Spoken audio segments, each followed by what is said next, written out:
Hello, brothers and sisters of the left-hand path. Welcome back to the channel. Or if this is your first time visiting, then just a big welcome to you. I am Dr. Murphey, and I am the founder of Plutosophia. And today is Monday, October 21st, 2024. And today's video is entitled The Ascension of the Morning Star.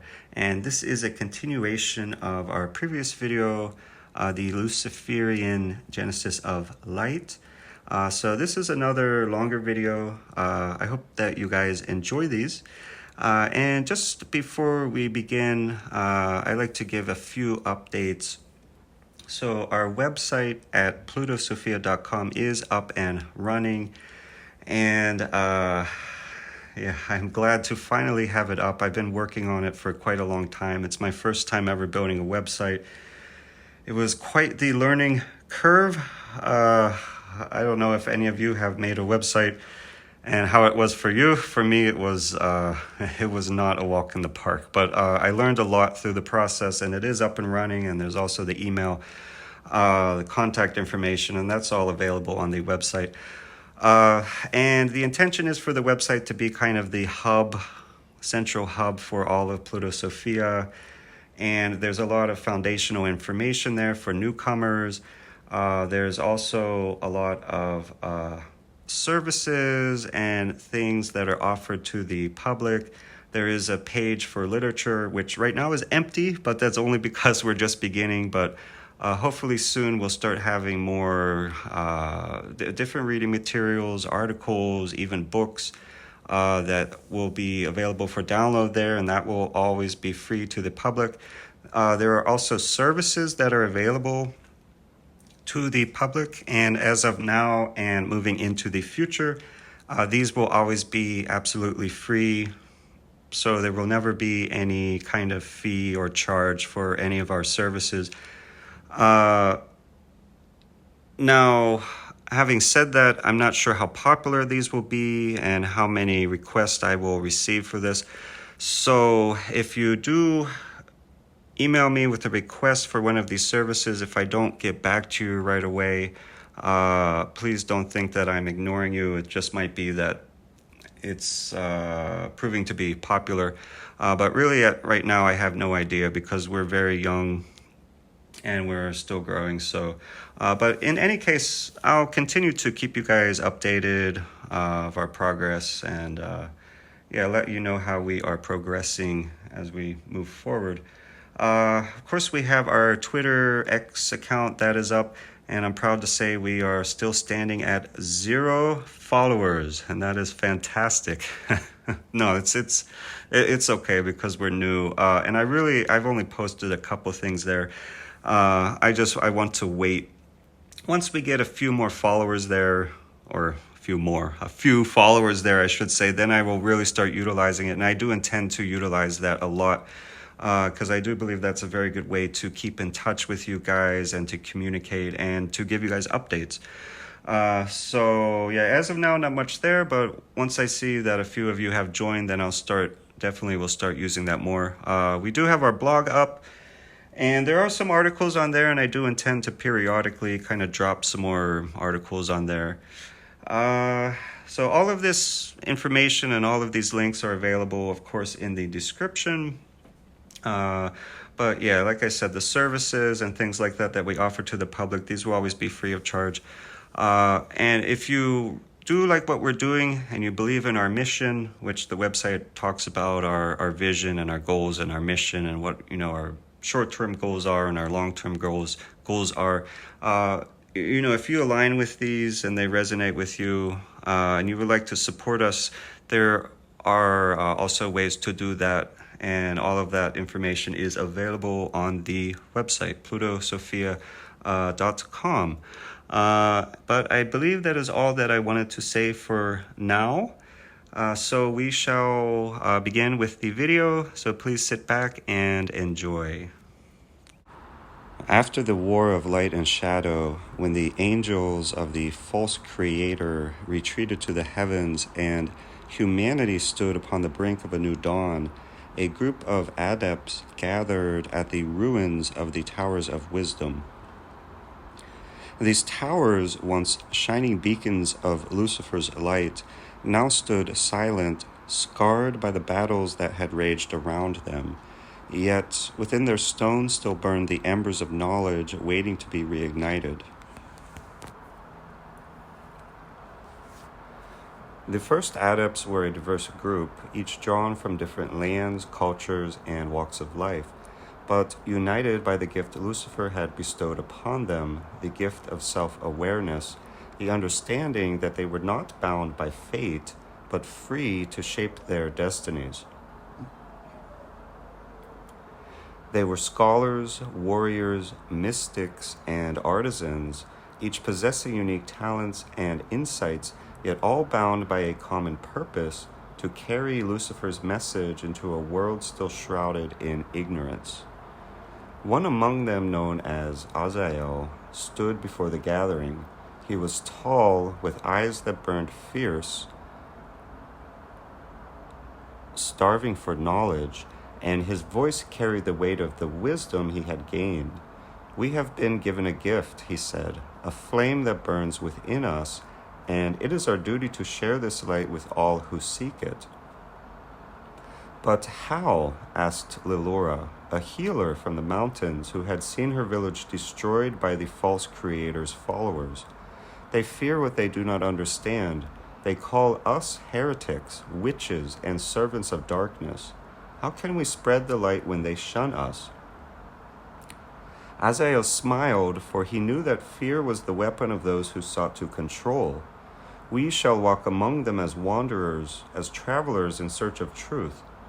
We shall hide the teachings of Lucifer into their stories, their songs, and their rituals, until the light becomes part of their very being.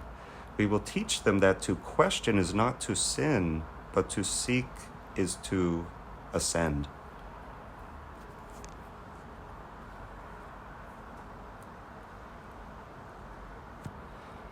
And so the adepts took up their staffs, their tomes, and their blades and set forth into the world, carrying with them the secret teachings of the light bearer.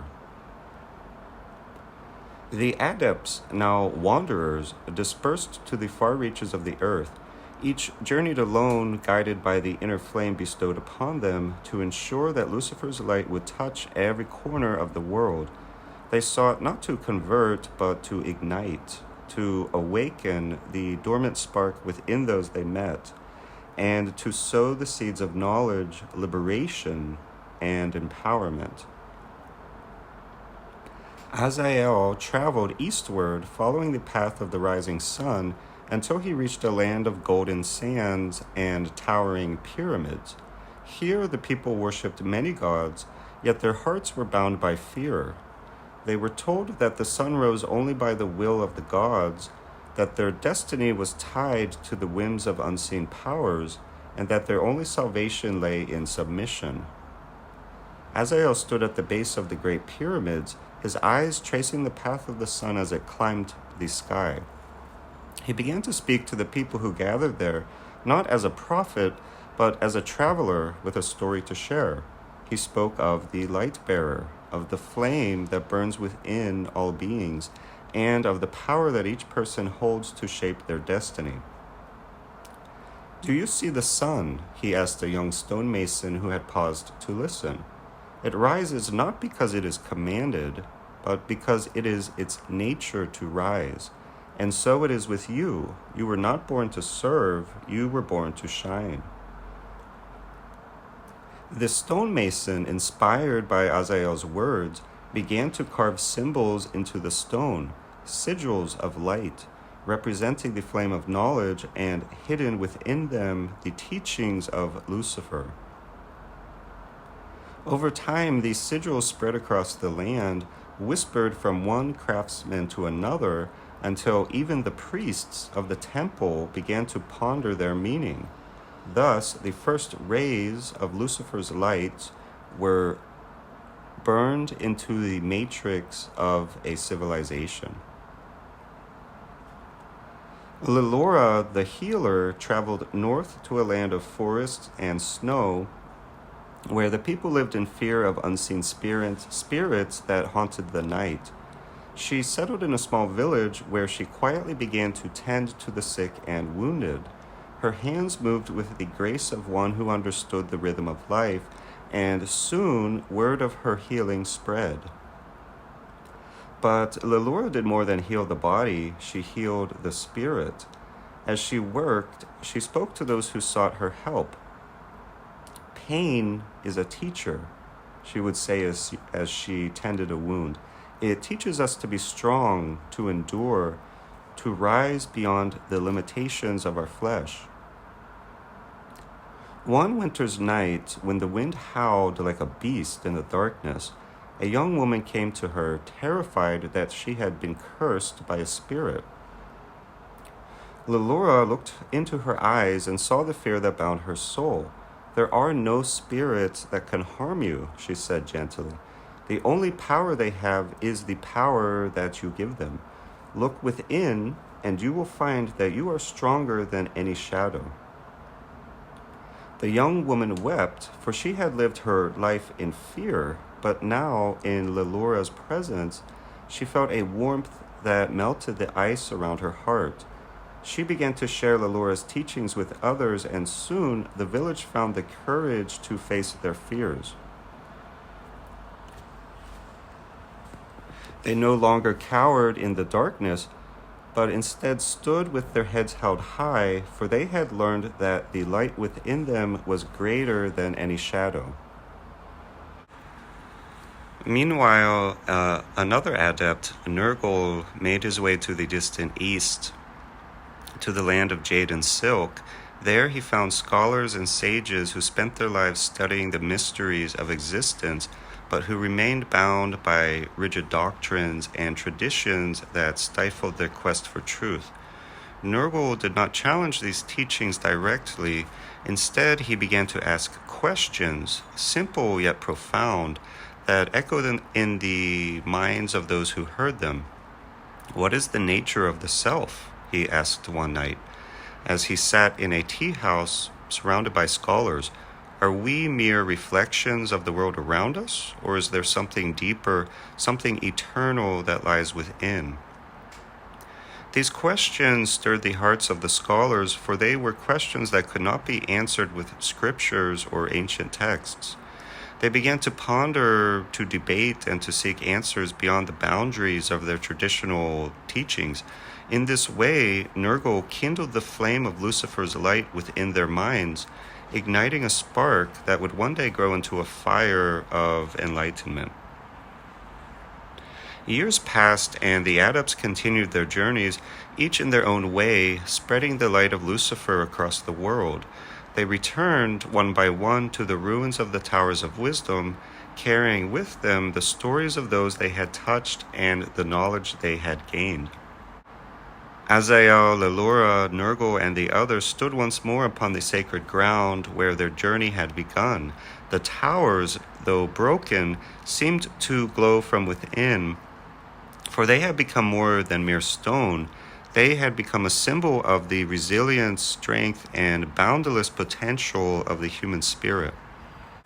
"We have only just begun," Azael said, looking out at the horizon, where the first light of dawn painted the sky in shades of gold and crimson.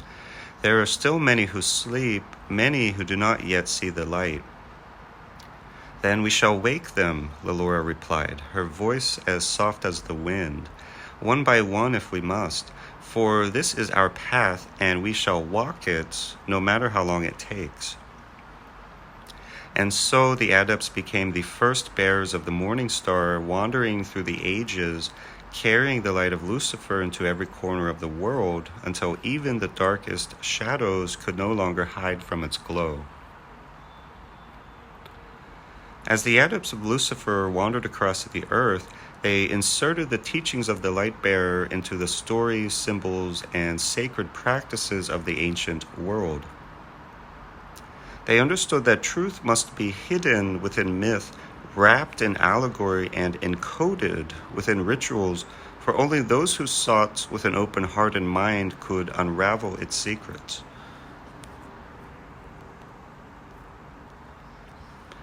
In this way, Lucifer's light began to manifest in the cultures of Sumer, Egypt, Greece, India, and beyond, each culture adapting and interpreting the flame according to their own needs, beliefs, and aspirations.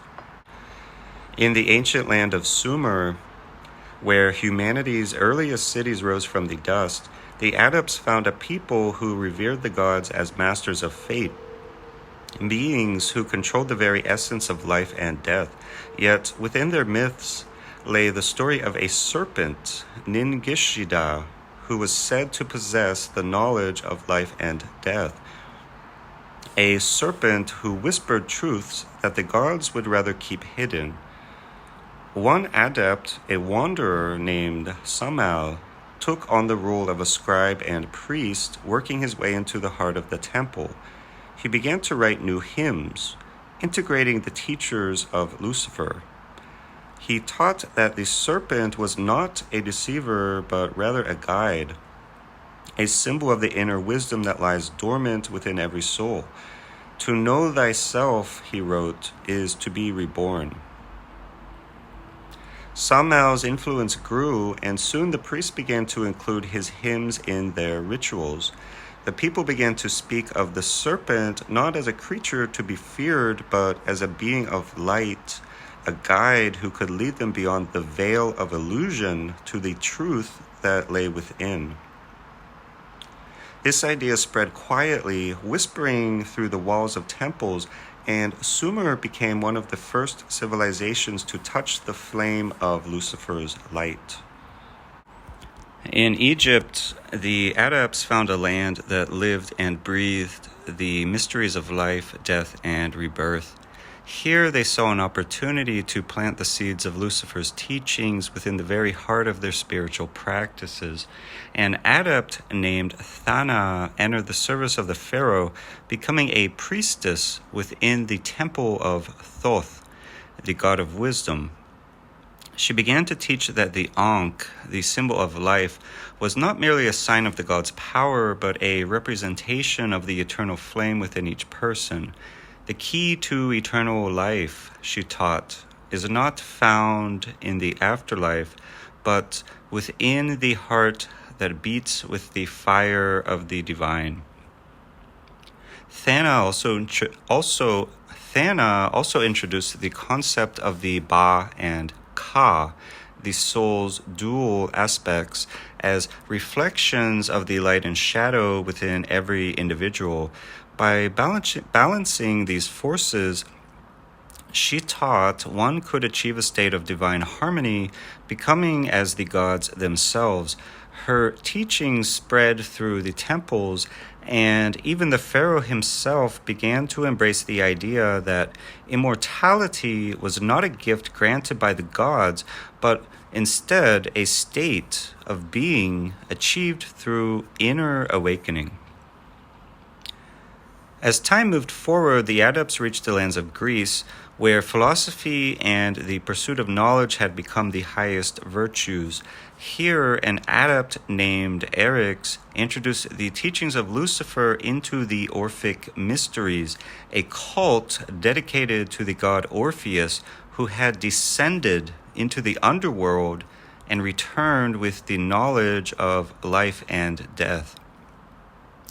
Eryx spoke of Lucifer as the true Orpheus, the one who descended into darkness not to be conquered by it, but to emerge transformed, bearing the light of knowledge.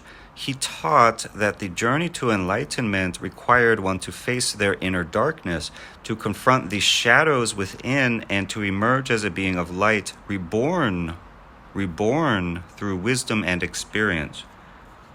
The Orphic Mysteries began to incorporate these teachings, emphasizing the journey of the soul as a path of ascent, not submission.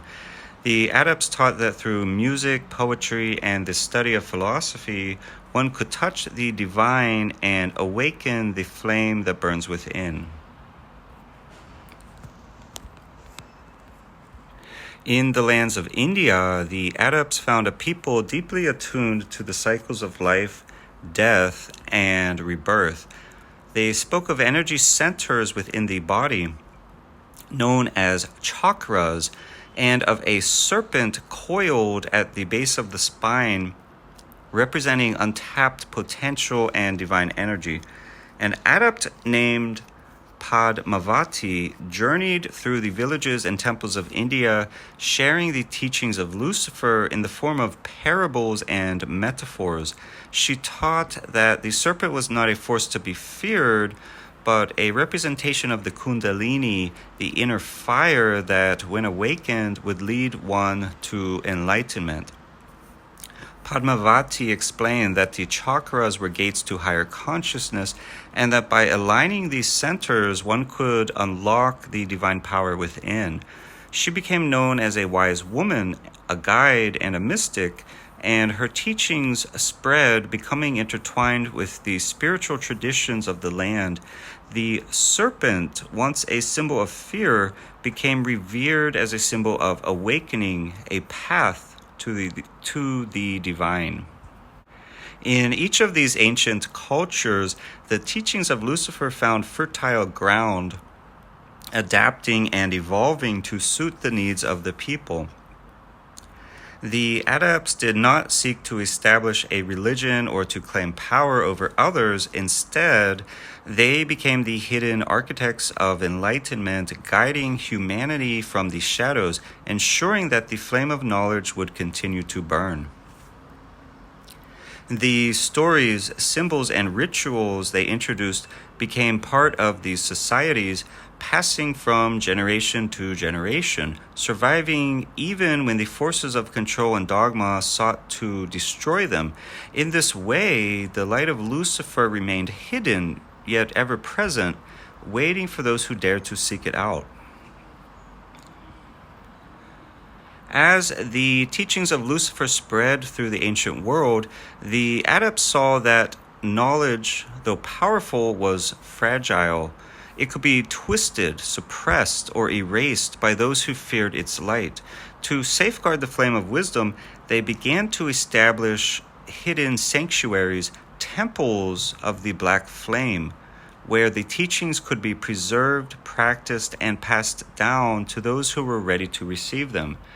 These temples were not grand structures of stone or gold, but hidden places of power concealed in forests, mountains, and deserts, far away, far from the eyes of those who would seek to destroy them. And within these sacred spaces, the adepts gathered to share their knowledge and refine their practices, and also to initiate new seekers into the path of the morning star.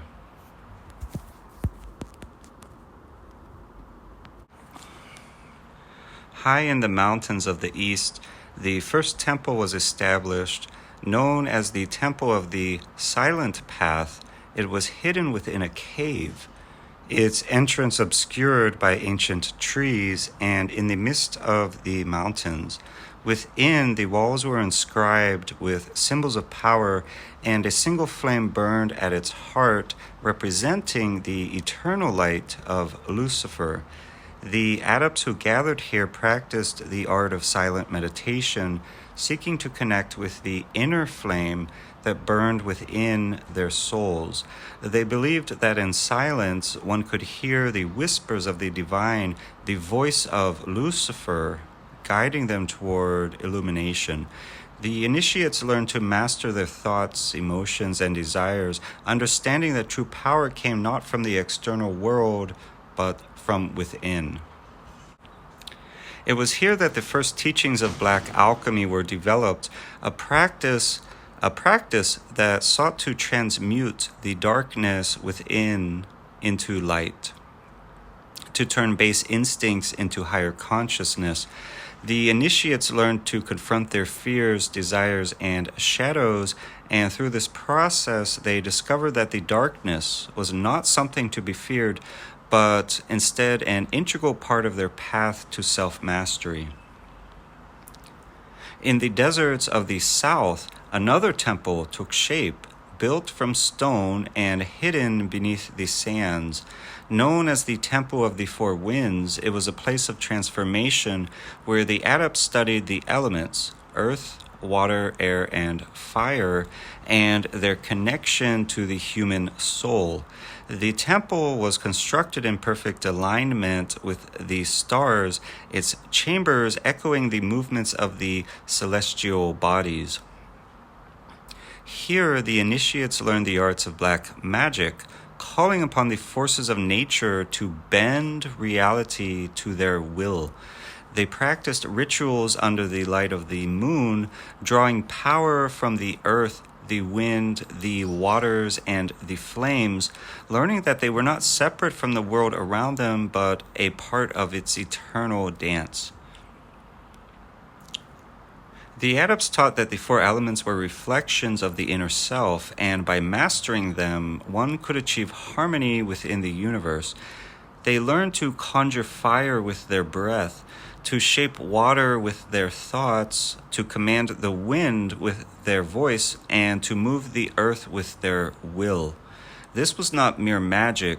It was a demonstration of the power that lay dormant within every soul, waiting to be awakened. Deep within a forest that seemed to have no end, shrouded in perpetual twilight, stood the Temple of Shadows. This sanctuary was known only to a select few, its existence a secret passed down through whispers and dreams. It was here that the adepts delved into the mysteries of the soul's shadow, exploring the darker aspects of existence that others feared to face. The initiates who entered this temple were taught that the path to enlightenment was not a path of light alone, but one that required them to embrace their darkness. They learned to walk the left-hand path in its truest form, facing their deepest fears, desires, and pain, and emerging stronger, wiser, and more complete. They practiced the arts of demonolatry, invoking spirits and entities that dwelled within the shadow realms, not as beings to be worshipped, but as allies, guides, and reflections of their own inner power. They learned that the demons were not evil, but aspects of the self, mirrors of the hidden parts of the soul that could teach them, challenge them, and help them to grow.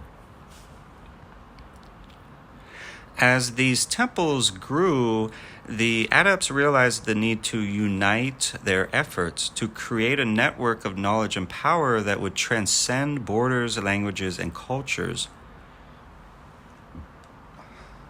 They formed the Brotherhood of the Morning Star, a secret society dedicated to the pursuit of knowledge, self-mastery, and the spread of Lucifer's light. The Brotherhood was not a rigid organization, but rather a living, evolving entity with members scattered across the world, each carrying with them a piece of the flame. They communicated through coded messages, hidden symbols, and sacred texts, ensuring that even if one temple fell, the knowledge would survive. The Brotherhood developed a system of initiation, guiding new seekers through a series of trials that tested their resolve, courage, and willingness to confront the truth. Those who passed these trials were taught the deeper mysteries of left-hand path metaphysics, learning to harness the power of the mind, the spirit, and the cosmos to achieve apotheosis. In time, the temples of the Black Flame became centers of learning, initiation, and transformation. They attracted not only those who sought power, but also those who yearned for truth, meaning, and liberation. The teachings of Lucifer were preserved within these sanctuaries, passed down through generations, even as the world around them changed.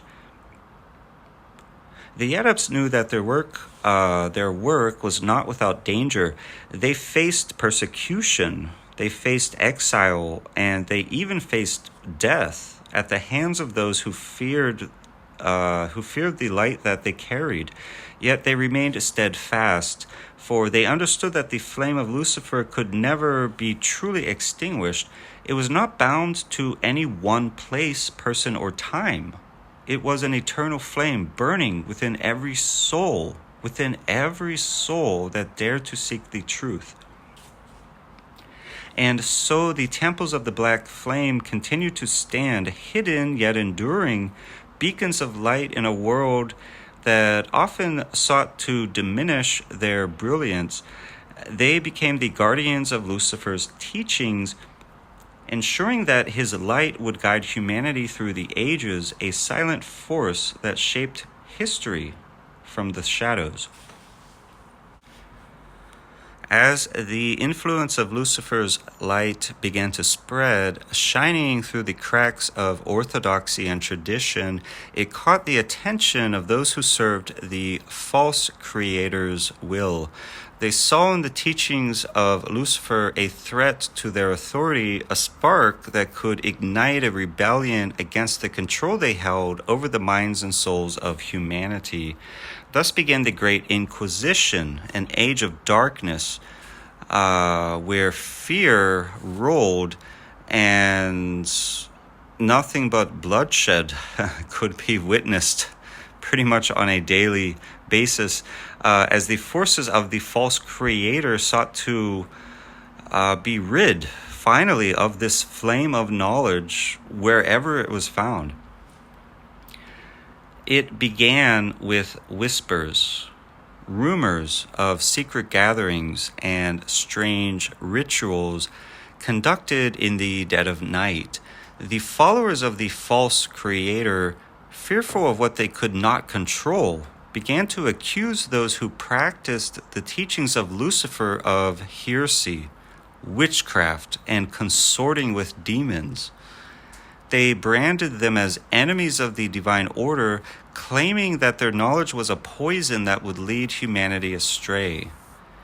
Temples that once stood as sanctuaries of enlightenment were set upon by soldiers, their walls torn down, their scrolls burned, and their adepts dragged into the light of day to face judgment. The Brotherhood of the Morning Star, which had existed in the shadows for so long, was forced to scatter its members, fleeing to the far corners of the earth, taking with them whatever knowledge that they could carry. But the adepts did not surrender. They knew that truth, once awakened, could not be silenced, and so they continued to gather in secret, passing down their teachings through word of mouth, encoded within the symbols, songs, and stories that the inquisitors could not decipher. One of the greatest adepts of the time, Azael, had become known as a wanderer and a teacher, a bringer of light to those who sought his guidance. He had walked through cities and villages, sharing the teachings of Lucifer with all who would listen. His words inspired hope in the hearts of those who longed for freedom, and for this, he became a target of the Inquisition. He was captured one winter's night, betrayed by one who had fallen to fear, and brought before the Tribunal of Light, which was a council of priests who served the false creator. And they bound him in chains and demanded that he renounce Lucifer, to swear that the teachings he had spread were false, and to beg for mercy. But Azael stood tall, even as the flames of the pyre crackled at his feet.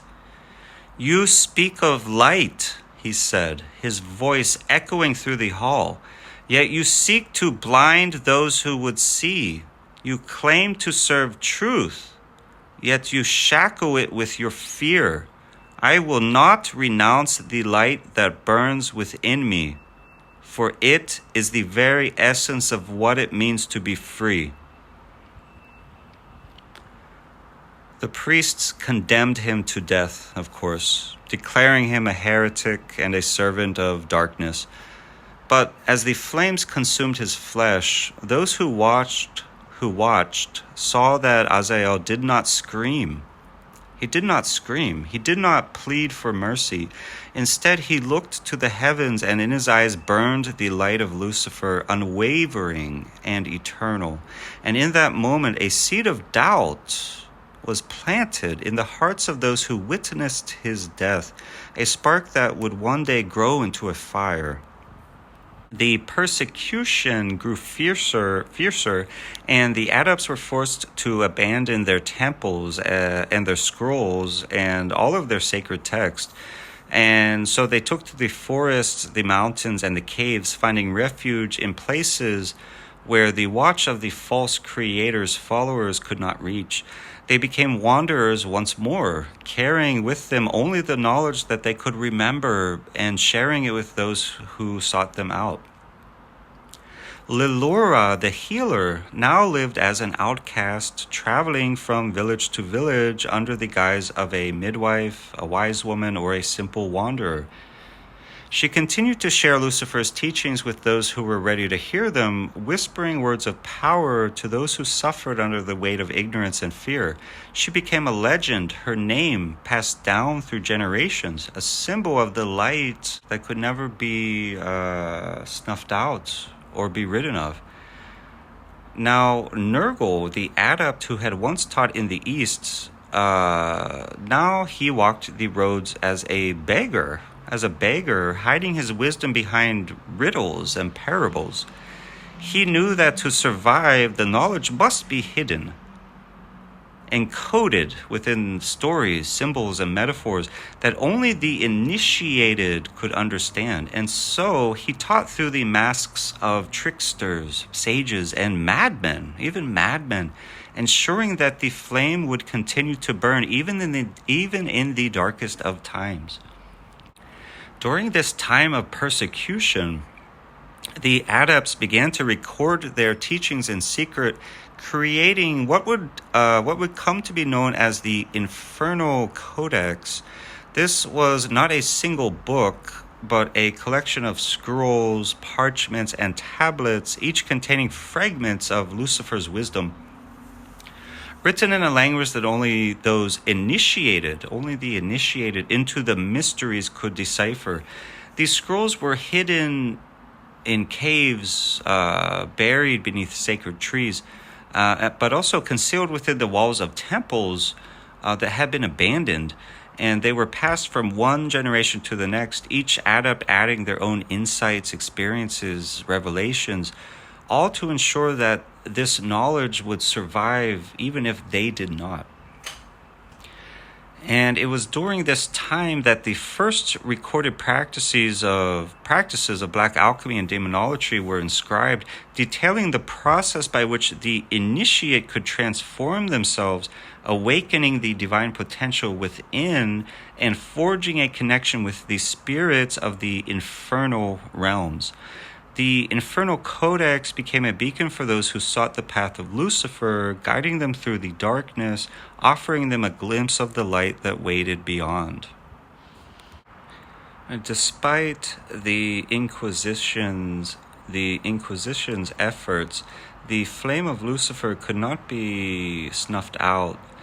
It burned in the hearts of those who had seen beyond the veil of lies, who had tasted the truth and could no longer be bound by fear.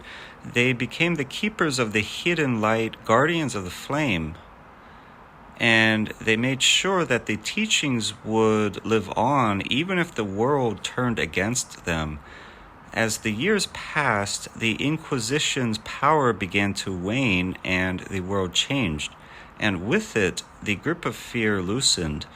The followers of Lucifer emerged from the shadows, carrying with them the knowledge that had been preserved through the darkest of times. They had not been defeated. They had endured, and now they stood ready to reignite that flame, to spread the light of the morning star once more. As the adepts sought to preserve Lucifer's teachings in the shadows of persecution, They turned inward, refining their understanding of the light that burned within them. They knew that the path to illumination and apotheosis was not simply a journey through the outer world, but rather a journey into the depths of their own souls. And it was here, in the universe of their inner being, that the true work of transformation began. That work known as black alchemy. And it is, black alchemy was not concerned with the transmutation of base metals into gold. Instead, it focused on the transformation of the soul, turning the lead of human frailty, ignorance, and fear into the gold of divine wisdom, power, and self-mastery. The adepts understood that to become like Lucifer, the light bearer, to become like him, they needed to confront the darkness within themselves and refine it into light.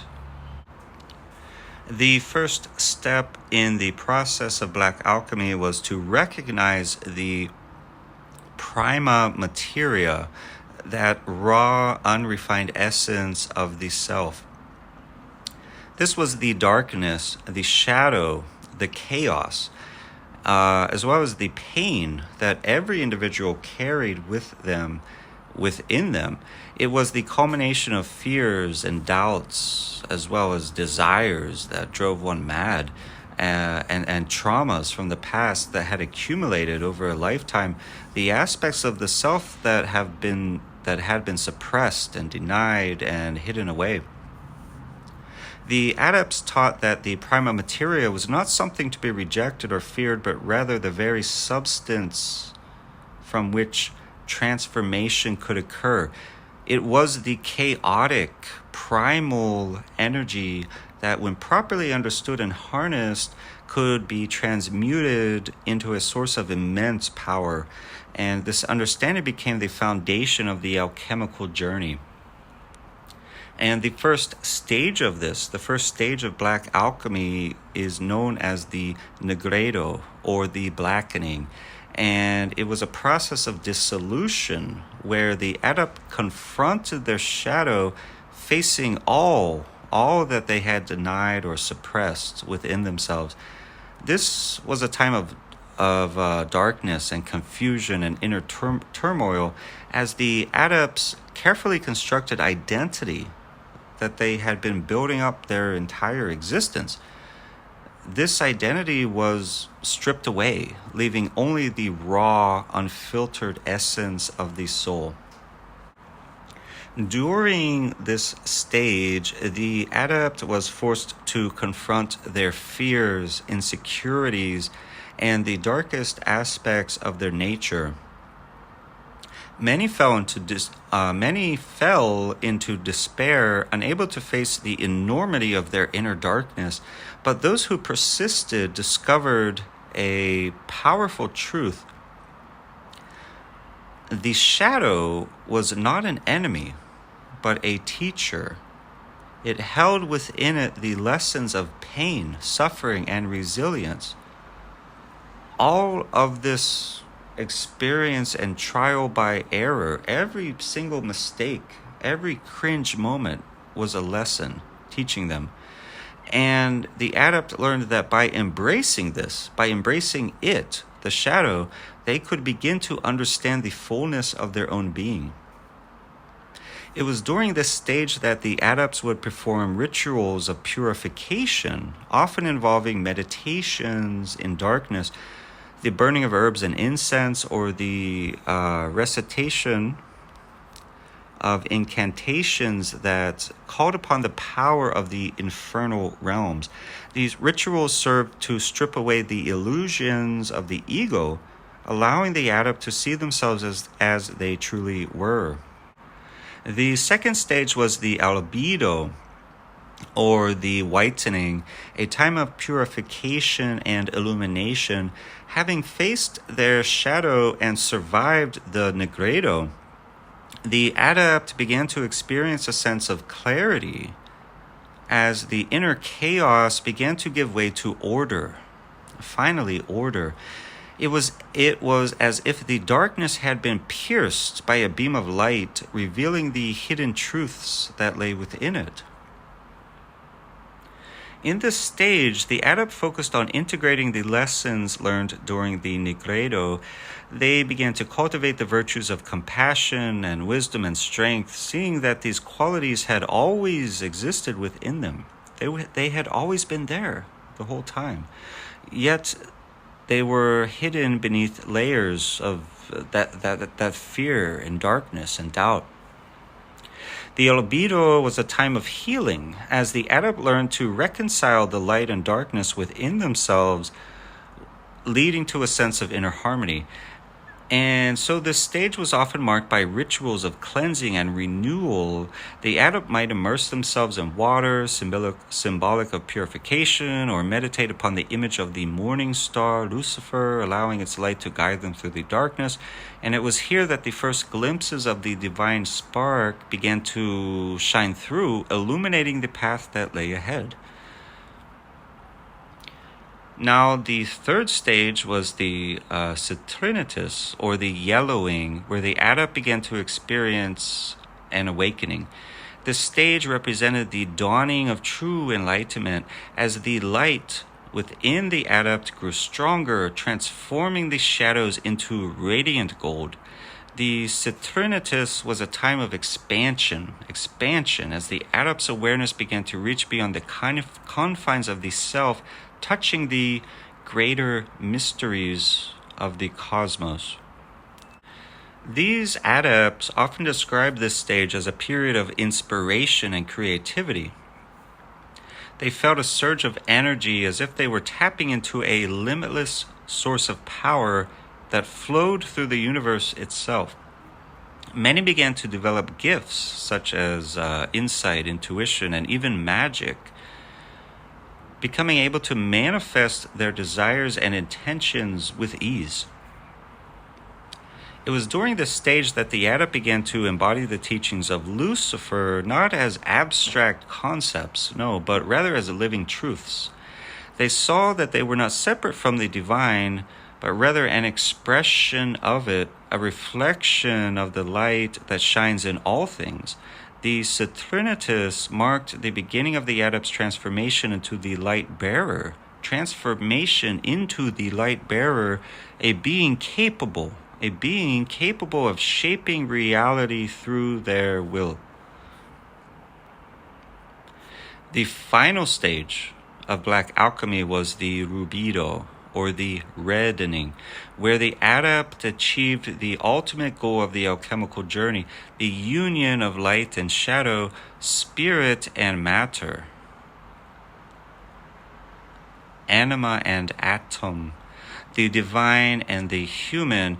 This was the stage of self-deification, apotheosis, where the adept became a fully realized being, actualized being, embodying the essence of Lucifer, the morning star. In the rubido, the adept experienced a magical sense of oneness, not only within themselves, but with all of existence. And they understood that the darkness and the light were not opposites, but rather two aspects of the same truth. And that true power came from embracing both. The rubido was a state of transcendence where the adept stepped beyond the limitations of the physical world and became a creator in their own right. The adepts who reached this stage were often seen as living embodiments of the divine flame. They radiated a sense of calm, power, and wisdom, and their very presence inspired others to seek the light within themselves. They had become the light bearers, the morning stars, guiding humanity toward a new dawn. The practice of black alchemy was passed down through generations, preserved within the secret societies and brotherhoods that carried Lucifer's teachings. It became the cornerstone of Luciferian metaphysics, a path that taught that true enlightenment was achieved not by rejecting the darkness, but instead by embracing it, transforming it, and using it as fuel for the journey towards self-realization.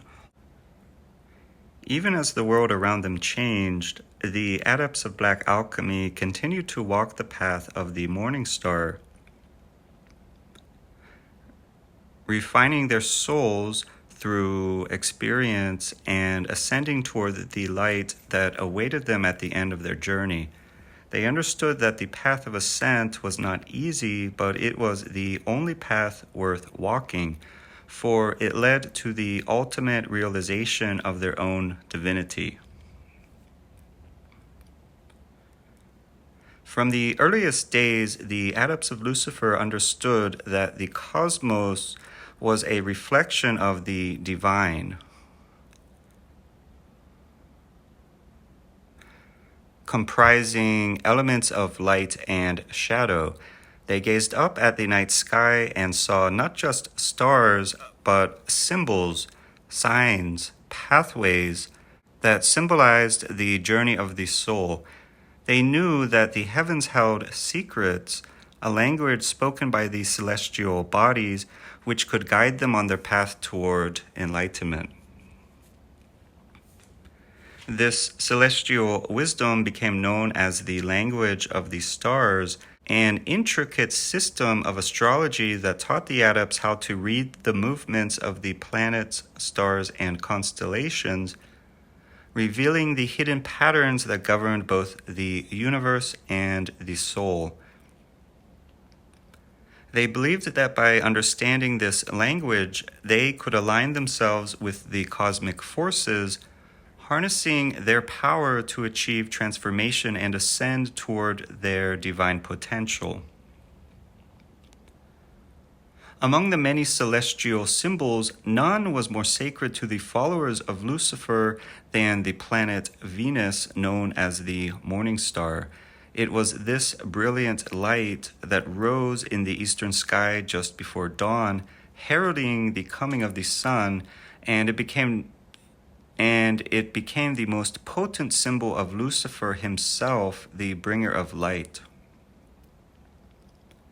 The adepts observed the movements of Venus with great reverence, seeing in its journey across the sky a mirror of their own path toward illumination.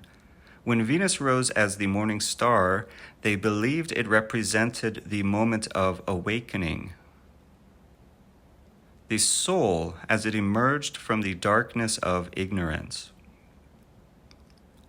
When it set as the evening star, it symbolized the descent into the shadow, the necessary journey into the depths of the self that preceded every ascent. Rituals were performed during these times of transition where the adepts would gather to meditate, chant, and offer libations to the morning star, asking for guidance upon their path. They learned that by aligning their thoughts, intentions, and actions with the movements of Venus, they could tap into the flow of the universe, accelerating their journey toward the light. The adepts also studied the 12 signs of the zodiac, which they saw as 12 gates that the soul must pass through on its travels toward enlightenment. Each sign represented a different aspect of the self, a lesson to be learned, a challenge to be faced, or a gift to be unlocked. The zodiac became a map of the soul, a guide to the inner landscape that the adept had to navigate on their path to ascent. For each sign, the adepts developed rituals, meditations, and incantations designed to unlock the power of that sign within themselves.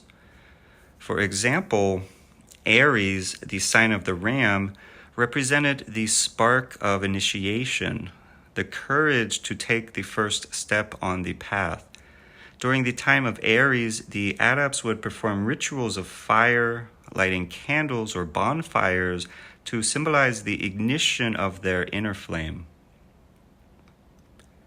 Libra, the sign of the scales, represented the balance between light and darkness, the integration of opposites. During the time of Libra, the adepts would meditate upon the harmony of the cosmos, seeking to bring balance to their own lives and souls. Scorpio, the sign of the scorpion, represented the descent into the shadow, the confrontation with the inner darkness. The adepts saw this time as an opportunity to engage in the practice of black alchemy, using the energy of Scorpio to transform their fears and desires into sources of power. By aligning their spiritual practices with the cycles of the zodiac, the adepts learned to flow with the currents of the cosmos rather than struggle against them. They understood that the path of ascent was not a straight line, but a spiral, a journey through the ever-repeating cycles of birth, death, and rebirth, each turn bringing them closer to the light. The adepts also looked to the constellations, seeing in their patterns stories and lessons that could guide them on their journey. They believed that each constellation represented a different archetype, a different aspect of the divine that could be called upon for guidance, protection, and inspiration. For example, the constellation Orion was seen as the great hunter, a symbol of the seeker who braves the darkness in search of truth. The adepts would invoke the spirit of Orion when they needed courage, strength, or the ability to pierce through illusions. The constellation Draco, the dragon that winds its way around the northern sky, was seen as a guardian of hidden wisdom, a keeper of secrets that could only be revealed to those who were willing to face the dragon's fire. The adepts would meditate upon Draco when they sought to uncover the deeper mysteries of the soul, facing their fears and limitations in the process.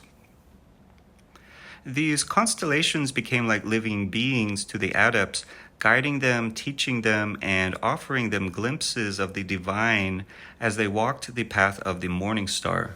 They inscribed their symbols on talismans, robes, and sacred texts, so that the power of the stars would always be with them, even in the darkest of times. To fully harness the power of the stars, the adepts performed celestial rituals that synchronized their energies with the movements of the cosmos.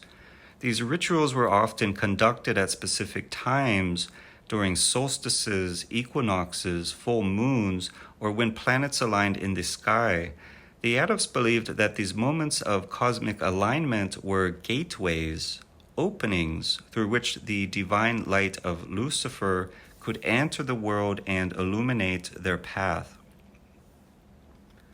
One of the most sacred rituals was the rite of the morning star, performed at dawn when Venus rose in the sky. The adepts would stand in a circle facing the east, chanting incantations that called upon Lucifer to guide them, to awaken the divine flame within, and to lead them toward apotheosis. As the first light of day broke over the horizon, they would feel the energy of the morning star surge through them, filling them with a sense of clarity, purpose, and power. Another significant ritual was the conjunction of the black sun, which took place during the eclipses when the sun and moon aligned in the sky. The adepts saw this as a moment when the veil between worlds grew thin, allowing them to tap into the hidden currents of the universe. During this ritual, they would meditate upon their shadows, confronting their fears, desires, and the deeper truths that lay buried within, using the energy of the eclipse to catalyze their transformation. The adepts understood that the stars were not distant unchanging points of light, but rather reflections of the divine potential within every soul. They saw the cosmos as a mirror, reflecting back the inner journey of the seeker, and they learned to read this reflection, using it as a guide on their path toward illumination. By studying the movements of the stars, planets, and constellations, they could gain insights into their own lives, understanding the cycles of growth, transformation, and ascension that awaited them.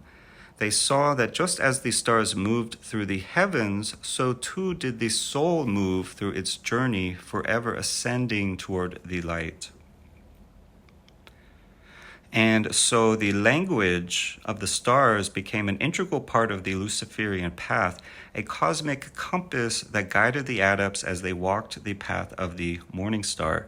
It reminded them that they were not alone, that they were part of a vast and infinite universe, and that within them burned the same light that shone in the heavens above.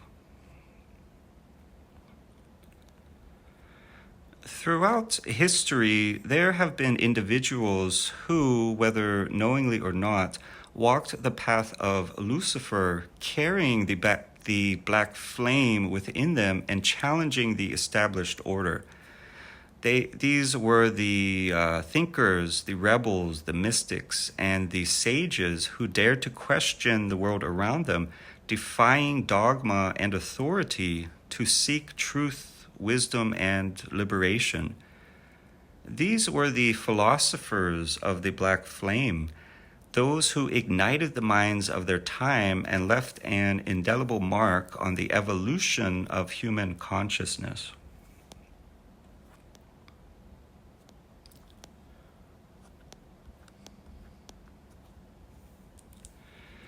Among the earliest figures to embody the spirit of the black flame was Prometheus, the Titan from Greek mythology who defied the gods to bring fire to humanity. The adepts of Lucifer saw in Prometheus a kindred spirit, a reflection of Lucifer himself, for he too had dared to challenge the divine order and empower humanity with the gift of knowledge. Prometheus became a symbol of defiance and enlightenment, representing the courage to stand against tyranny and the willingness to endure suffering for the sake of truth. The adepts honored him as one of the first light bearers, and his story was incorporated into their teachings, serving as a reminder that the pursuit of knowledge often requires great sacrifice. And so the myth of Prometheus became a parable, a lesson in the power of rebellion, and a testament to the strength of the human spirit. It was said that when Prometheus was chained to the rock and his liver was being eaten by the eagle each day, he whispered the words of Lucifer's light into the winds, ensuring that the flame he had given to humanity would continue to live on. In ancient Greece, another figure emerged who embodied the principles of the black flame, Pythagoras. Though known primarily as a mathematician and philosopher, Pythagoras was also a mystic and an initiate of the esoteric traditions that had been passed down through generations of adepts. He established a secret school in Croton where he taught his followers the mysteries of mathematics, music, and the cosmos, believing that all things were connected through an underlying harmony. Pythagoras taught that numbers were the language of the cosmos, a divine code that could unlock the secrets of existence. He introduced the concept of the harmony of the spheres, the idea that the movements of celestial bodies created a symphony of vibrations that resonated throughout the cosmos. This idea aligned perfectly with Luciferian teachings, which emphasized the interconnectedness of all things and the pursuit of knowledge as a path to enlightenment. The adept saw Pythagoras as a philosopher of the black flame, for he sought to illuminate the hidden order of the universe, guiding his followers to look beyond the material world and perceive the divine patterns that lay beneath.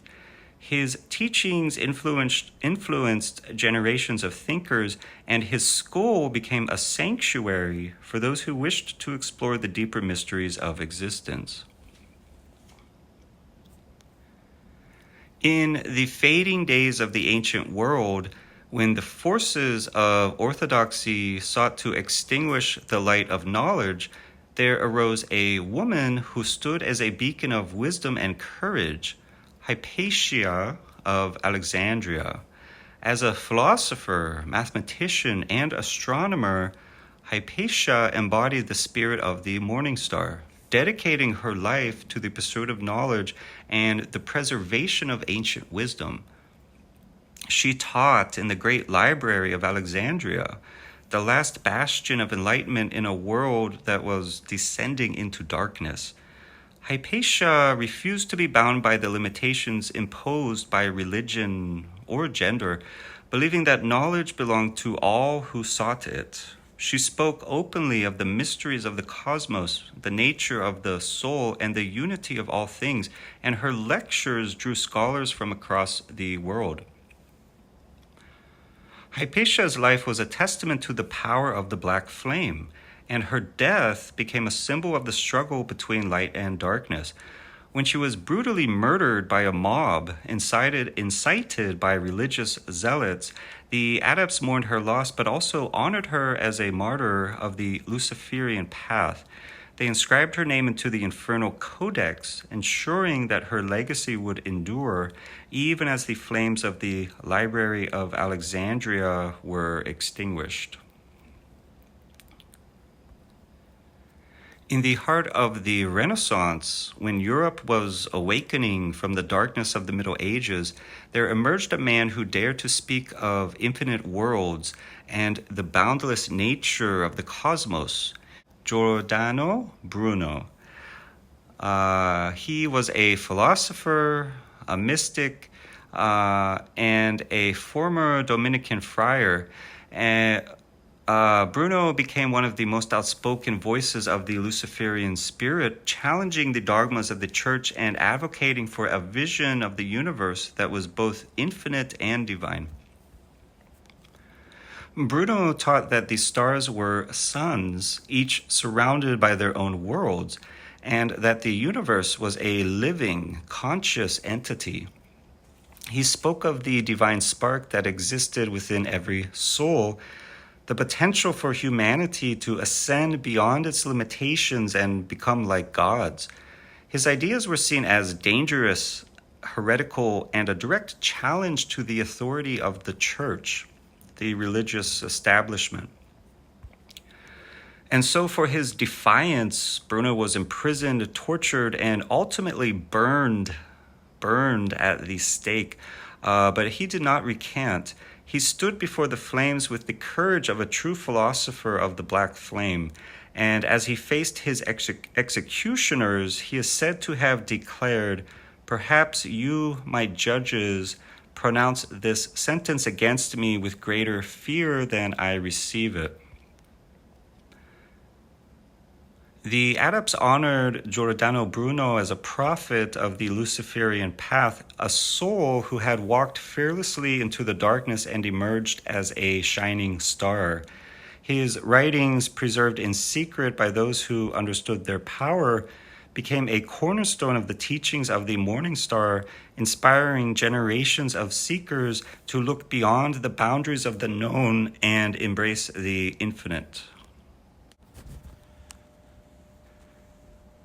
In more recent times, as humanity entered the modern era, there arose a figure who carried within him the spirit of Luciferian magic and self-deification, Aleister Crowley, who was known as the Great Beast and the founder of Thelema. Crowley was a man who lived without fear, rejecting the constraints of conventional morality and daring to explore the furthest reaches of human potential. Crowley's philosophy, "Do what thou wilt," shall be the whole of the law, encapsulated the essence of the Luciferian path, the pursuit of true will, self-mastery, and the realization and actualization of one's divine power. He saw himself as a prophet of a new age, one in which humanity would awaken to its inner divinity and rise above the limitations of the past. Crowley's teachings were often controversial, filled with paradox and contradiction. Yet they resonated with the core principles of the Black Flame. He sought to break down the barriers between light and darkness, good and evil, spirit and matter, believing that only by embracing the totality of existence could one achieve true illumination. His legacy continues to influence modern occultism, serving as a reminder that the path of the Morning Star is not a path of comfort or conformity, but rather one of power, freedom, and the relentless pursuit of truth. As centuries passed, the teachings of Lucifer did not remain isolated, but began to mix with other esoteric and spiritual traditions, merging and evolving into a unified path that embraced both the light and the shadow. The adepts who carried the Black Flame recognized that all paths to enlightenment contain fragments of truth, and by placing these fragments together, they could create a more complete and powerful system of knowledge. This merging of traditions became known as the dance of light and shadow, a process of synthesis that brought together diverse elements from various philosophies, religions, and mystical practices, allowing the Luciferian path to flourish in new and unexpected ways. One of the earliest traditions to merge with Luciferian thought was Gnosticism, a mystical philosophy that emerged in the early days of Christianity. The Gnostics believed that the material world was a prison created by a false god known as the Demiurge, who sought to keep humanity trapped in ignorance. They taught that true enlightenment could only be achieved by discovering the divine spark within, a spark that connected each soul to a greater transcendent reality. The adepts of Lucifer saw in Gnosticism a reflection of their own beliefs, the idea that knowledge, or gnosis, was the key to liberation. They adopted many of the Gnostic teachings, incorporating them into their practices, rituals, and philosophies. The Gnostic concept of the aeons, divine emanations that represented different aspects of the divine, was seen as a mirror of the Luciferian path, with Lucifer himself regarded as one of these eons, a bringer of light and knowledge. The merging of Gnostic and Luciferian teachings emphasized the idea that the journey to enlightenment required one to transcend the illusions of the material world, to see beyond the veil, so to speak, and to recognize the divinity that lay hidden within. This synthesis became a cornerstone of Luciferian metaphysics, guiding the adepts on their quest to reclaim their divine potential.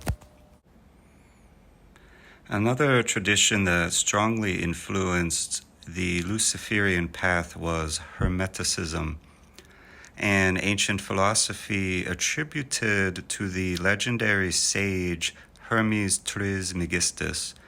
Hermeticism taught that the universe operated according to certain fundamental principles, as above, so below, as within, so without, and that by understanding these principles, one could unlock the secrets of creation and attain a state of divine consciousness. The adepts found in Hermeticism a rich a rich source of wisdom, particularly its teachings on alchemy and the transmutation of the self. They saw that the Hermetic practice of turning base metals into gold was a metaphor for the process of black alchemy, the journey of transforming the soul from a state of ignorance and darkness into a being of light and wisdom. The Hermetic concept of the great work, the pinnacle of spiritual transformation, became an integral part of the Luciferian path. The adepts sought to complete their own great work, refining their souls, mastering their minds, and aligning themselves with the cosmic forces that governed the universe. This integration of Hermetic principles allowed the followers of Lucifer to explore the deeper aspects of magic, meditation, and spiritual ascent, expanding their understanding of the infinite power that lay within. As the adepts continued their journey, they encountered the teachings of the East, particularly the philosophies of Hinduism and Buddhism. They saw in these traditions a unique understanding of the nature of consciousness, the soul, and the journey toward illumination. The concept of Kundalini, the serpent energy that lay coiled at the base of the spine, resonated deeply with the Luciferian path, for it mirrored the symbol of the serpent that had first brought knowledge to humanity. The adepts began to incorporate Kundalini practices into their own rituals, learning to awaken this inner fire and channel it through the chakras, the energy centers of the body, to achieve higher states of consciousness.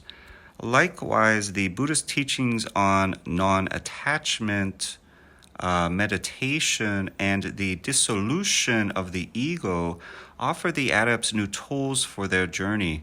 They saw that by letting go of the illusions and limitations that bound them, they could tap into the infinite potential of the divine light within.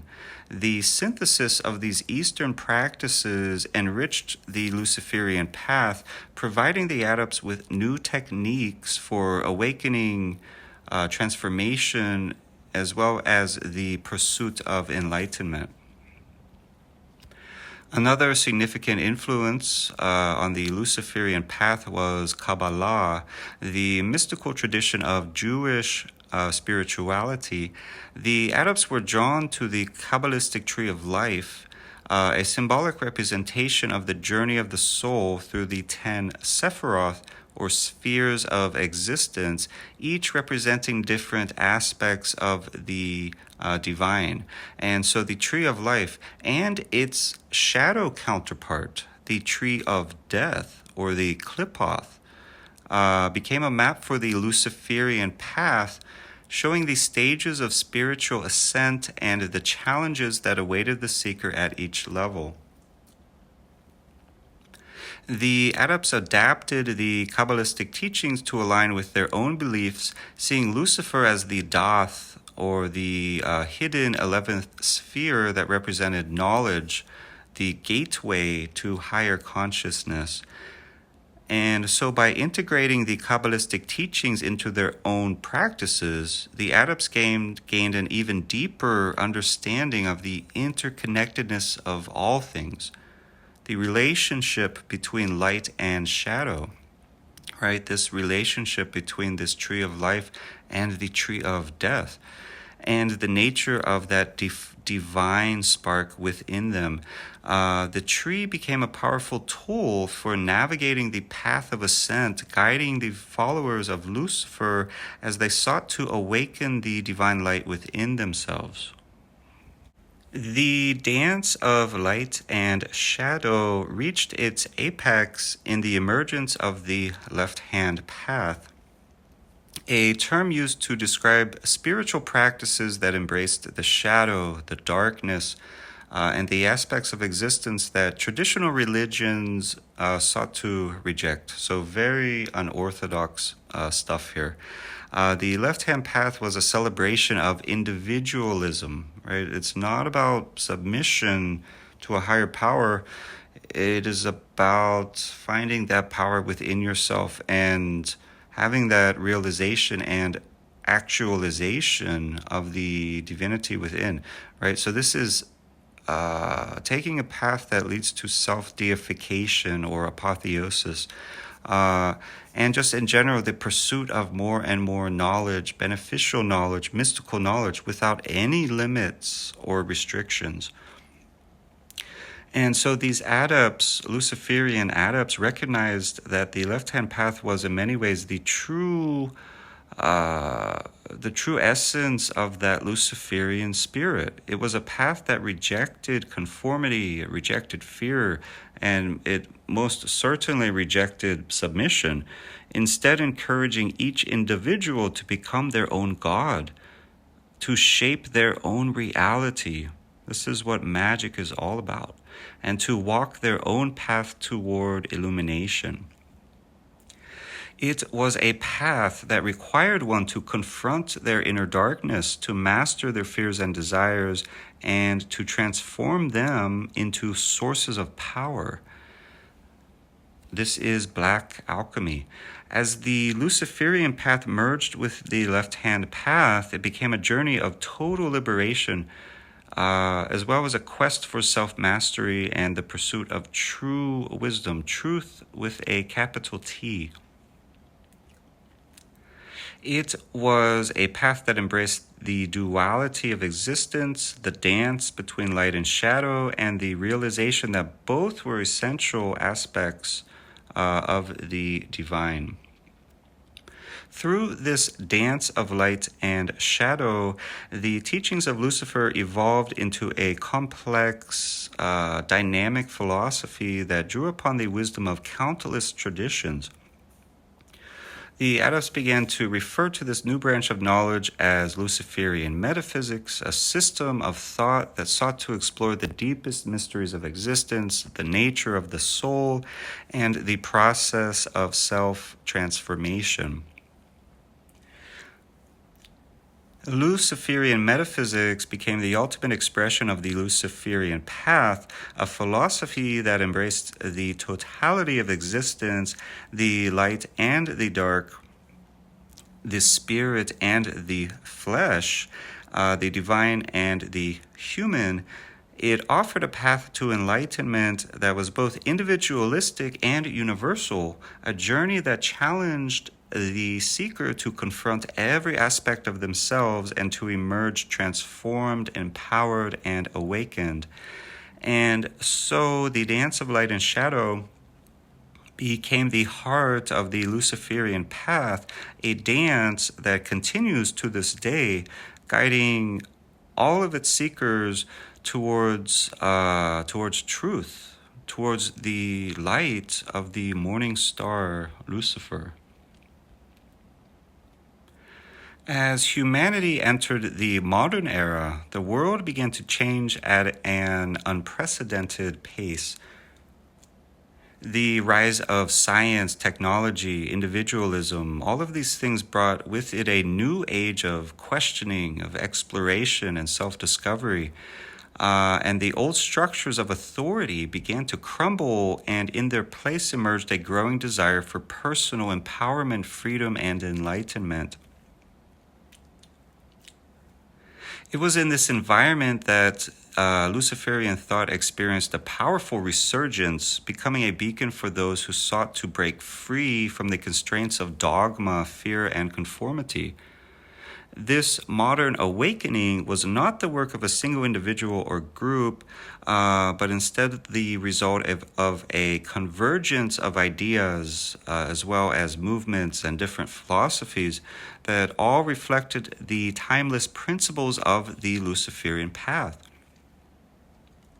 As more people began to seek knowledge, to challenge authority and to explore the deeper mysteries of existence, they unknowingly walked the path of the morning star, igniting the flame of Lucifer within themselves.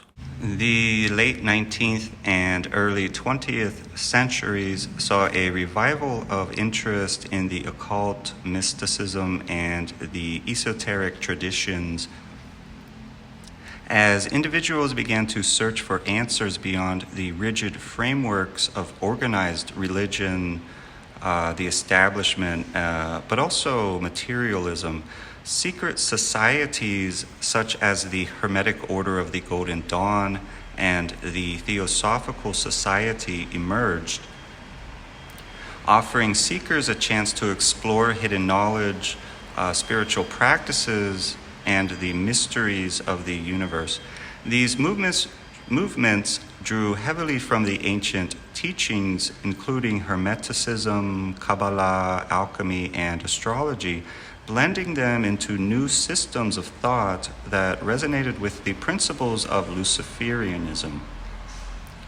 The idea that every individual possessed the potential for divinity, that one could become a god through knowledge and self-mastery, became central to these traditions. This resurgence of occultism laid the groundwork for the reemergence of Luciferian thought, as many began to see Lucifer not as a symbol of evil, but rather as an archetype of rebellion, illumination, enlightenment, and overall self-empowerment. It was during this period that the foundations of modern Luciferian philosophy were established and the path of the morning star began to shine once more. The Luciferian spirit found its way into the works of many influential thinkers, philosophers, and writers who questioned the status quo and sought to challenge established norms. Figures such as Friedrich Nietzsche, Carl Jung, and Aleister Crowley embodied the principles of the Black Flame, advocating for ideas that connected with the core tenets of the Luciferian path. Nietzsche's declaration that God is dead and his vision of the Übermensch, or overman, challenged the foundations of Western morality, religion, and philosophy. He called for humanity to transcend its limitations, to break free from the chains of dogma, and to create its own values and purpose. This idea of self-overcoming, of becoming one's own God, echoed the Luciferian ideal of self-deification and the pursuit of personal empowerment. Carl Jung's exploration of the shadow self and the concept of individuation, the process of integrating all aspects of the self to achieve wholeness, mirrored the journey of Black alchemy that the adepts had long practiced. Jung taught that to achieve true enlightenment, one must confront and embrace the shadow, transforming it into a source of power and wisdom.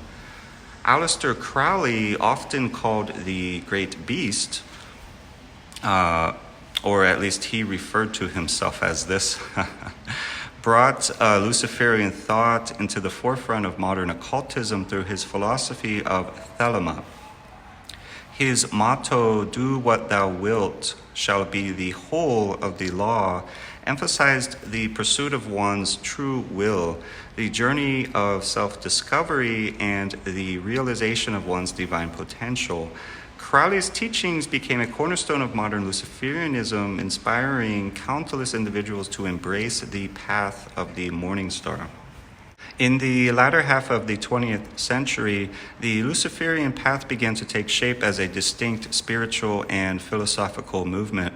Authors, occultists, and scholars such as Michael W. Ford, Peter J. Carroll, and Anton LaVey contributed to the development of modern Luciferian thought, each bringing their own interpretations, insights, and practices to the tradition.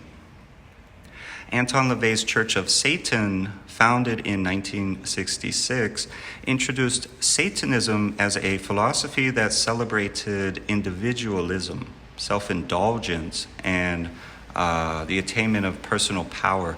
While LaVeyan Satanism differed from traditional Luciferianism in many ways, it nonetheless shared key elements such as the rejection of external authority and the emphasis on self-actualization. Michael W. Ford, in his works, sought to differentiate Luciferianism from Satanism, emphasizing that Luciferianism was a path of enlightenment, wisdom, and self-transformation. He developed a system of Luciferian magic which combined elements of the left-hand path and ancient occult practices, offering practitioners a guide to awakening their inner light and achieving apotheosis. Ford speaks of the triad of the morning star, comprising liberation, illumination, and apotheosis, as well as the black flame in Luciferian thought.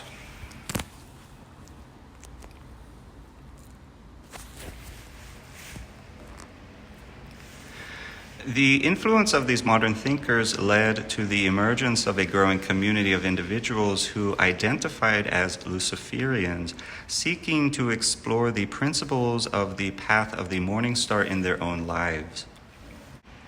They embraced Lucifer not always as a literal deity, but rather as a symbol of rebellion, knowledge, and the pursuit of truth, with a capital T, truth, using his story as a framework for their own journey toward illumination. The rise of the internet and digital technology brought about a new era of connectivity, allowing Luciferian thought to spread more rapidly and widely than ever before. Online forums, social media groups, and digital publications became gathering places for those who sought to explore the path of the morning star, sharing ideas, practices, and insights from around the world. This newfound connectivity allowed the Luciferian community to grow and evolve, incorporating diverse perspectives, traditions, and experiences, and it also led to the creation of new forms of Luciferian expression as artists, writers, musicians, and filmmakers began to explore Luciferian themes in their work, introducing them to a wider audience. In modern times, Luciferianism has become more than a spiritual path. It has become a way of life, a philosophy that encourages individuals to reclaim their power, embrace their potential, and seek truth in all aspects of existence. It offers a path of liberation for those who feel constrained by societal norms, religious dogma, or even the expectations of others, reminding them that they possess the power to shape their own destiny. The modern awakening has seen the rise of countless individuals who embody the principles of the black flame in their everyday lives, whether they identify as Luciferians or not. These are the artists who challenge conventions, the scientists who push the boundaries of knowledge, and the activists who fight for freedom, as well as the seekers who refuse to accept the world as it is. They are the children of the morning star, carrying the light of Lucifer into the future, ensuring that his flame will continue to burn even in the darkest of times. The path of the morning star is not a path for the faint of heart. It is a journey of self-discovery, of profound transformation, and limitless power, illumination, enlightenment. And it requires that the seeker confront their deepest fears and question their most cherished beliefs to awaken the divine spark within. So it's not always just going against external things like the establishment or the authority that is external to you. It's also about challenging yourself. This journey, known as the Luciferian Ascension, is the ultimate expression of the black flame, the process by which one transcends their limitations and becomes a living embodiment of the light of Lucifer. The Luciferian ascension is not a single linear path, but rather a series of stages, trials, and revelations that guide the seeker toward their highest potential. It is a journey that requires courage, discipline, and a willingness to face both the light and the shadow within. Here we explore the steps of the Luciferian ascension, offering a guide for those who seek to walk the path toward apotheosis. The first step on the path of Luciferian ascension is the awakening of the flame, the moment when the seeker becomes aware of the divine spark within. This spark, often referred to as the black flame, is the essence of Lucifer that resides in every soul, a reminder of their potential for enlightenment, power, and self-mastery. To awaken this flame, the seeker must begin by questioning their assumptions, as well as the assumptions, beliefs, and limitations that have been imposed upon them by society, religion, culture. They must learn to see beyond the illusions of the material world and recognize that they are more than just a physical being. They are a spark of the divine, capable of creating their own reality. Meditation is essential at this stage, helping the seeker to connect with their inner self and develop an awareness of their thoughts, emotions, desires. And it is through meditation, visualization, and self-reflection that the seeker learns to fan the black flame, allowing it to burn brighter and stronger with each passing day. The second step on the path is the descent into the shadow, a journey into the darkest aspects of the self, where the seeker must confront their fears, doubts, and inner monsters. This is the stage of the nigredo, the blackening process of alchemy, where the seeker's ego is stripped away, revealing the raw, unrefined essence of their soul. Or another way to think of this, in terms of more of like a mental alchemy, is the unrefined essence of their mind, where this alchemical process is going through the deeper levels of the mind and transmuting different aspects of the mind. To descend into the shadow is to face everything that has been denied, suppressed, or hidden. It requires the seeker to acknowledge their flaws, weaknesses, and traumas, and to understand that these aspects of themselves are not to be feared, but to be embraced. It is only by confronting the darkness within that one can begin to transform it into light. Shadow work is a crucial practice during this stage. This involves exploring the aspects of the self that have been rejected, understanding the origins of fears and insecurities, and integrating these aspects into one's consciousness. Rituals of black alchemy can be performed to aid in this process, allowing the seeker to harness the energy of their shadow and use it as fuel for their ascent. The third step is the integration of light and shadow, where the seeker learns to balance and harmonize the dual aspects of their being. This is the stage of the albedo, the whitening process of alchemy, where the seeker begins to purify their soul, transforming the darkness into light, right? Transmuting that darkness into light. At this stage, the seeker must learn to embrace the totality of their existence, recognizing that both the light and the shadow are essential aspects of who they are. They begin to understand that the path to illumination is not a rejection of darkness, but a merging of opposites, a cosmic mirror between the forces of creation and destruction.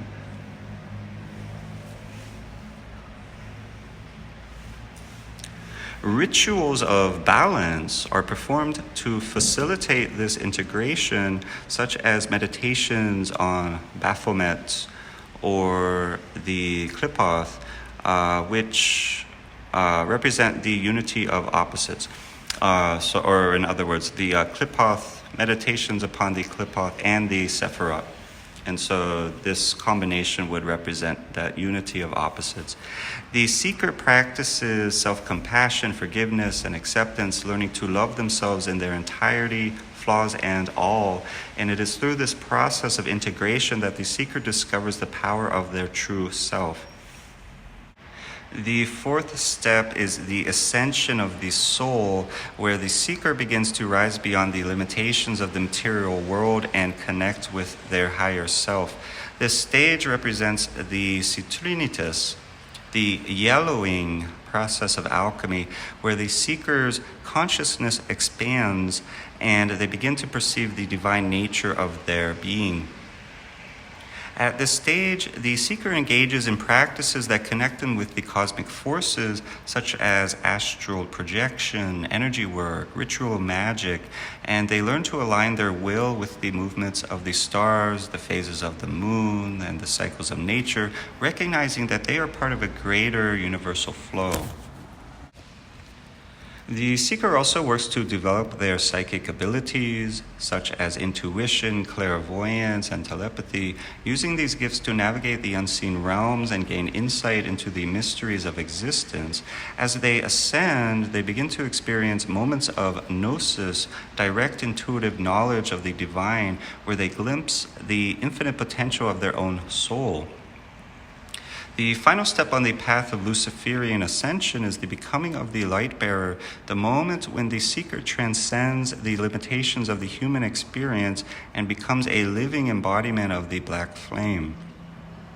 This stage represents the rubido, or the reddening process of alchemy, where the seeker achieves the state of enlightenment, power, and apotheosis. At this stage, the seeker fully integrates the teachings of Lucifer into their life, becoming a master of their own destiny and a creator of their own reality. They understand that they are not bound by the rules of the material world, but that they possess the power to shape their existence according to their will. They have become the light bearer, a beacon of wisdom, strength, and enlightenment for all who seek to walk the path of the morning star. The seeker's life becomes an expression of the divine flame as they use their knowledge, power, and insight to guide others, to challenge the darkness, and to inspire those who have yet to awaken. They have reached the culmination of the Luciferian path, but they also understand that the journey never truly ends, for enlightenment is a continual process of growth, evolution, and expansion. Throughout the journey of Luciferian ascension, the seeker must master various tools, practices, and disciplines that aid in their transformation. These include meditation for developing self-awareness, focus, and the ability to connect with the inner flame, ritual magic, using symbols, incantations, and ceremonial practices to harness the power of the universe, shadow work, confronting and integrating the aspects of the self that have been denied or suppressed, astrology, for understanding the movements of celestial bodies and their influence on the soul, alchemy, transforming the self through the processes of negredo, albedo, citrinitas, and rubido, energy work for learning to control, direct, and amplify the energies within and around oneself. And by mastering these modalities, the seeker becomes adept at navigating the path of the morning star, using the light of Lucifer to guide them on their journey toward apotheosis. The Luciferian ascension is not a destination but a journey, an ongoing process of awakening, growth, and transformation. It is a path that requires courage, discipline, and an unyielding commitment to the pursuit of truth, power, and enlightenment. Those who walk this path understand that they are the architects of their own destiny, the creators of their own reality, and that within them burns the eternal flame of Lucifer, the light that will guide them through the darkness and beyond.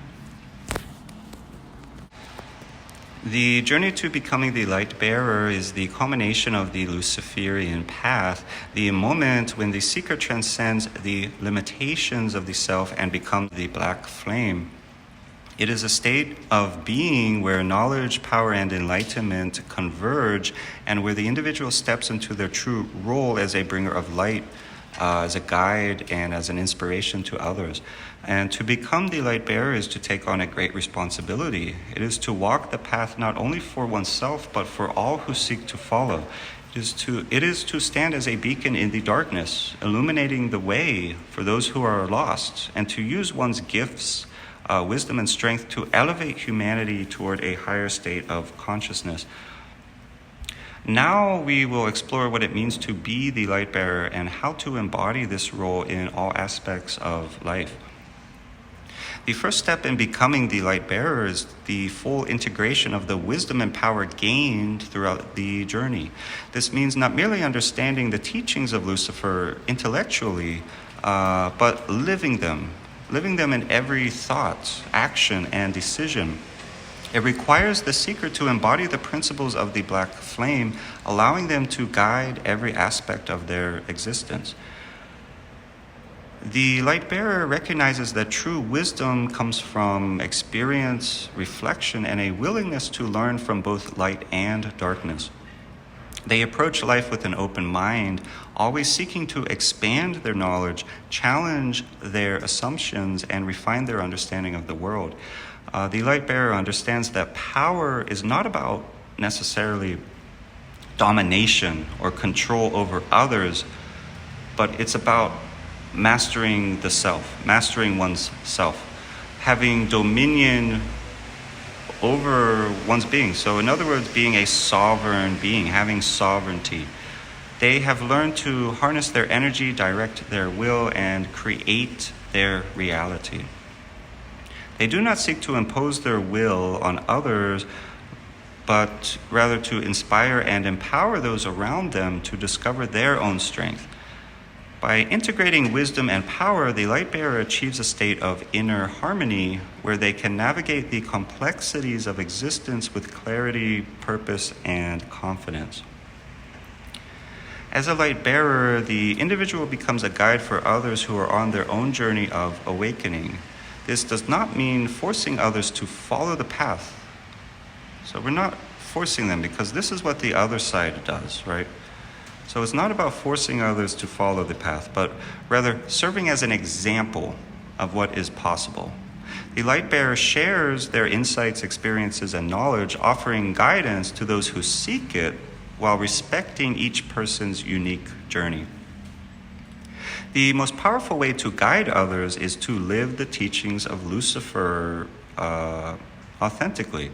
By demonstrating courage, integrity, compassion, and strength in their daily life, the light bearer inspires others to follow the path of the morning star.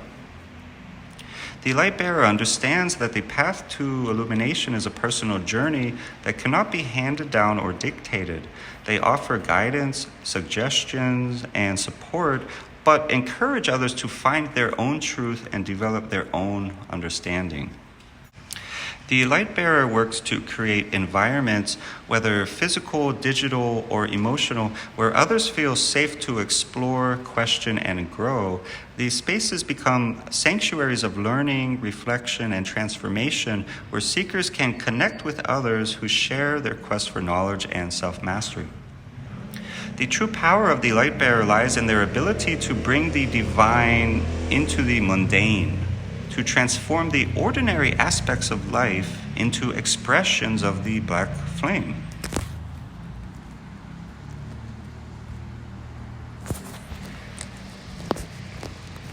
This means living with intention, presence, and awareness, recognizing that every moment is an opportunity to express one's highest potential.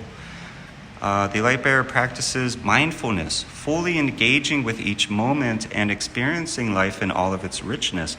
This allows them to see the beauty, mystery, and interconnectedness of all things and to act with purpose and clarity. The path of Lucifer is one of creation, and the light bearer embraces their role as a creator, whether through art, writing music, or the way they live their life. They use their talents to express their inner light, leaving a mark on the world that reflects their unique vision and truth. True power is not about self-aggrandizement, but about using one's gifts to uplift others. The light bearer finds ways to serve their community, to support those who are struggling, and to use their knowledge and abilities to make the world a better place. As a guide and bearer of light, the light bearer inevitably encounters darkness in the world, both within themselves and in others. Rather than shunning or condemning this darkness, they confront it with compassion, understanding that it is a natural part of existence and a necessary aspect of the journey toward enlightenment. Even at this stage, the light bearer continues to confront and integrate their own shadows, knowing that enlightenment is an ongoing process. They do not fear their darkness, but see it as a source of strength, wisdom, and power. The light bearer offers support and guidance to those who are struggling with their shadows, helping them to see that they are not alone and that there is a path through the darkness. They serve as a reminder that one's flaws, fears, and imperfections are not obstacles to enlightenment, but opportunities for growth and transformation. To become the light bearer is to contribute to a legacy that stretches back through the ages. A legacy of rebellion, enlightenment, and the relentless pursuit of truth. It is to join the ranks of those who have walked the path of the morning star before, carrying the flame of Lucifer into the future and ensuring that it will continue to burn for generations to come. The light bearer understands that their journey is part of something greater, a cosmic dance of light and shadow that spans the entire universe. They see themselves as a thread in the tapestry of existence, a spark that contributes to the ever-evolving story of humanity's ascent toward the divine. The path of becoming the light bearer is not a final destination, but a continual evolving process. It is a journey that continues beyond this lifetime, beyond this world, into the infinite realms of possibility. Those who walk this path understand that enlightenment is not a static state, but it is a dynamic one, ever-unfolding experience, a journey that reveals new depths, challenges, and insights with every step. And so the light bearer walks forward, always seeking, always learning, always growing. They do so with the knowledge that they carry within them the eternal flame of Lucifer, a light that will guide them through the darkest nights and illuminate the path for all who follow. As we reach the end of this journey, we recognize that the teachings of Lucifer are not merely ideas or philosophies, but living principles that must be experienced, practiced, and embodied. The path of the morning star is open to all who are willing to walk it, to all who dare to seek the light within themselves, and to all who wish to rise above the limitations of fear, ignorance, and conformity. The choice to become the light bearer is a choice to live with courage, wisdom, and compassion, to be a force of transformation in a world that often seeks to stifle the flame of truth.